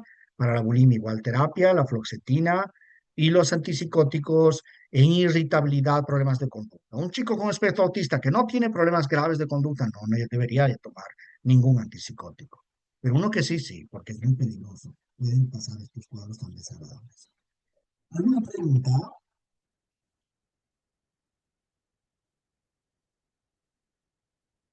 ¿Tienen alguna pregunta, algo que les gustaría complementar? Bueno, yo les avisaré cómo vamos con lo de los exámenes, pero la gran mayoría sus exámenes llegaron y está todo bien. Los otros les ruego, por favor, trabajar en este trabajo, ¿no? Lo que vamos a calificar es su originalidad, es el empeño y la dedicación que le han puesto, ¿no? No algo perfecto, sino por el contrario, que se note que han revisado, que han estado presentes en clases, que tienen una idea clara de lo que están hablando y no busco una gran erudición, sino por el contrario, simpleza para poder transmitir eso al paciente a través de esta infografía. Han sido un grupo estupendo, me gustó mucho sus participaciones, les deseo mucho éxito en su carrera y quedo a su disposición, ¿eh? Muchas gracias. Que tengan un buen fin de semana.